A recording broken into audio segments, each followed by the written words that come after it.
মেয়ের পছন্দের পুরনো পুতুলটা গত সপ্তাহে ডাস্টবিনে ফেলে দিয়েছিলাম।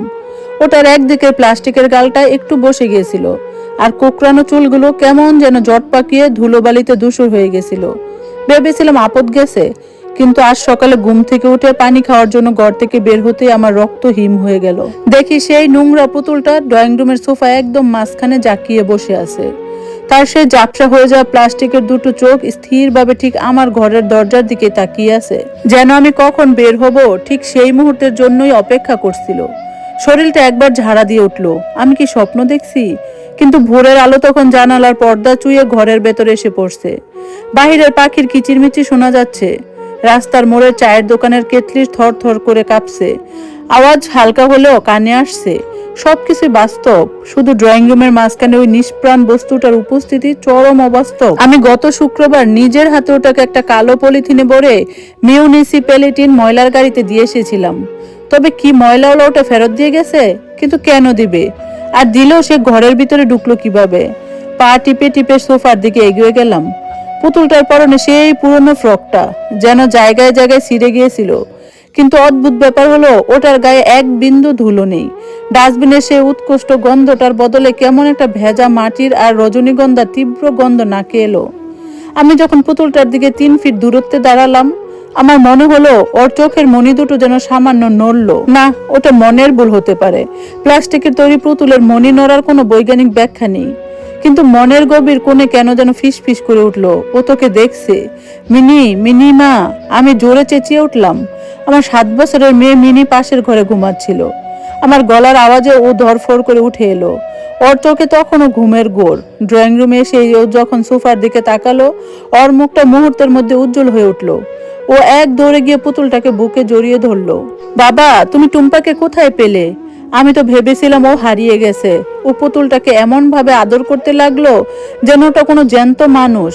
আমি তুতলাতে তুতলাতে বললাম, মিনি, ওটা ওটা আমি ডাস্টবিনে বলতে গিয়েও থেমে গেলাম। মিনির খুশিতে ভরা মুখটা দেখে সত্যটা বলতে পারলাম না। কিন্তু আমার বুকের ভেতরটা তখনও ডিপ ডিপ করছে, কারণ আমি নিশ্চিত যে আমি ওটা ফেলে দিয়েছিলাম। আমি নিজে দেখেছিলাম ময়লার গাড়িতে ওটা নিয়ে এলাকা ছেড়ে চলে যাচ্ছে। তাহলে এটা ফিরে এলো কিভাবে? সারাটা দিন আমার অফিসের কাজে মন বসলো না। বারবার চোখের সামনে ওই নীল প্লাস্টিকের চোখ দুটো ভাসতে লাগলো। দুপুরের দিকে আমার স্ত্রী নীলিমা যখন খেতে ডাকলো, আমি ওকে একপাশে ডেকে নিয়ে ফিস ফিস করে জিজ্ঞেস করলাম, তুমি কি সকালে পুতুলটা ড্রয়িং রুমে রেখেছিলে? নীলিমা অবাক হয়ে বলল, কোন পুতুল? ও মিনির সেই পুরনো পুতুলটা। ও, ওটা তো তুমি গত সপ্তাহে ফেলে দিলে। কেন, কি হয়েছে? আমি যখন ওকে সকালে যা ঘটেছিল সব বললাম, ও হু হু করে হেসে উঠলো। তুমি কি পাগল হলে? নির্ঘাত মিনি ওটা ময়লার গাড়ি থেকে কুড়িয়ে এনে কোথাও লুকিয়ে রেখেছিল। আজ সুযোগ বুঝে বের করেছে। বাচ্চাদের এসব পাগলামি তুমি জানো না। নীলিমার যুক্তিটা খুব সাধারণ এবং স্বস্তিদায়ক। আমারও মনে হলো সম্ভবত এটাই হয়েছে। কিন্তু মনের এক কোণে একটা খসখসানি থেকেই গেল। মিনি কি এতটা সাহস পাবে যে ময়লার গাড়ি থেকে ওটা আবার বের করে আনবে? আর 7 বছরের একটা বাচ্চা কি এত নিখুঁত ভাবে ওটা পরিষ্কার করতে পারবে? সন্ধ্যা নামার সাথে সাথে ঘরটা যেন একটু বেশি অন্ধকার মনে হলো। আমি তখন ড্রয়িং রুমে বসে ল্যাপটপে কাজ করছি। মিনি ওর ঘরে পুতুলটা নিয়ে খেলছে। হঠাৎ শুনলাম মিনি কারোর সাথে কথা বলতেছে, খুব নিচু সুরে, যেন গোপন কোনো কথা। না টুম্পা, বাবা রাগ করেনি। বাবা তোমাকে খুব ভালোবাসে। দেখো, বাবা এখন কাজ করছে। আমি চেয়ার ছেড়ে উঠে মিনির ঘরে দরজায় দাঁড়ালাম। দেখলাম মিনি মেজের উপর বসে আছে, আর ওর সামনে সেই পুতুলটা হেলান দিয়ে বসানো। মনে হলো পুতুলটা যেন আগের চেয়ে একটু বেশি লম্বা হয়ে গেছে, অথবা হয়তো ছায়ার কারণে ওরকম লাগছে। আমি খেয়াল করলাম পুতুলটার একটা হাত এখন মিনির কাঁধের উপর রাখা, কিন্তু সকালে তো হাতটা ওইরকম ছিল না।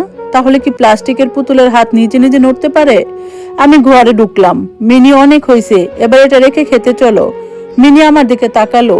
ওর চোখে একটা অদ্ভুত শীতলতা ও শান্ত গলায় বলল, বাবা, টুম্পা বলছে তুমি ওকে পছন্দ করো না।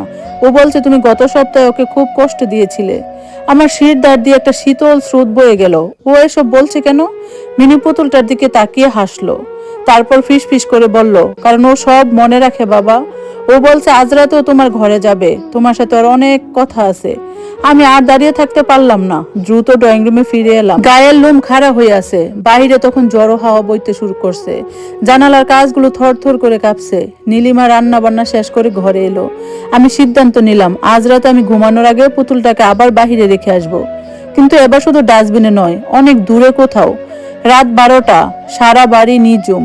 নীলিমার মিনি গভীর ঘুমে। আমি পা টিপে টিপে মিনির ঘরে ঢুকলাম। খাটের এক কোণে টুম্পা শুয়ে আছে। আমি হাত বাড়িয়ে পুতুলটাকে ধরলাম। ধরতে গিয়ে চমকে উঠলাম। প্লাস্টিকের শরীরটা বরফের মতো ঠান্ডা হওয়ার কথা, কিন্তু এটা অদ্ভুতভাবে গরম, যেন ওটার ভেতরে কোনো হৃৎপিণ্ড ধুকপুক করছে। আমি আর দেরি না করে ওটাকে নিয়ে বাহিরে বের হলাম। আমার ফ্ল্যাটের নিচে যে বড় ড্রেনটা আছে, আমি এক ঝটকায় ওটাকে সেখানে ফেলে দিলাম। তারপর দ্রুত ফিরে এলাম ঘরে। দরজা জানলা সব ভালো করে বন্ধ করে দিয়ে নিজের বিছানায় গায়ে এলিয়ে দিলাম। মনে মনে বললাম, এবার অন্তত শান্তি। কিন্তু শান্তি আমার কপালে ছিল না। মাঝরাতে হঠাৎ একটা খসখস আওয়াজে আমার ঘুম ভেঙে গেল। মনে হলো ড্রয়িং রুমের মেঝেতে কেউ কিছু একটা টেনে নিয়ে যাচ্ছে। আমি দরফর করে উঠে বসলাম। নীলিমা পাশে গভীর ঘুমে। আমি মোবাইল টর্চ জ্বালিয়ে দরজার দিকে তাকালাম। দরজার নিচ দিয়ে একটা সরু কালো ছায়া ভেতরে ঢুকছে। ধীরে ধীরে দরজাটা একদম শব্দহীনভাবে খুলে গেল। টর্চের আলোয় আমি যা দেখলাম তাতে আমার চিৎকার করার ক্ষমতাও হারিয়ে গেল।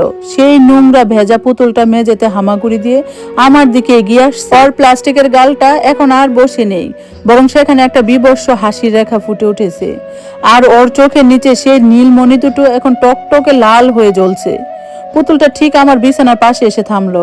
তারপর ধীরে ধীরে মাথা তুলে ঠিক আমার চোখের দিকে তাকালো। একটা ভাঙা খসখস গলায় ফিস ফিস করে বলল, বাবা, তুমি আবার আমাকে বাইরে ফেলে এলে? আমি তোমাকে অনেক ভালোবাসি। আমার ঘরটা তখন তীব্র পচা গন্ধে ভরে উঠেছে। পুতুলটা এবার নিজের প্লাস্টিকের হাত দিয়ে আমার কম্বলটা খামছে ধরলো। ধন্যবাদ সবাইকে এতক্ষণ গল্পটা শোনার জন্য। গল্পের বাকি অংশ শুনতে চাইলে অবশ্যই পেজটাতে ফলো দিয়ে পাশে থাকবেন। আজকের মতো আল্লাহ হাফেজ।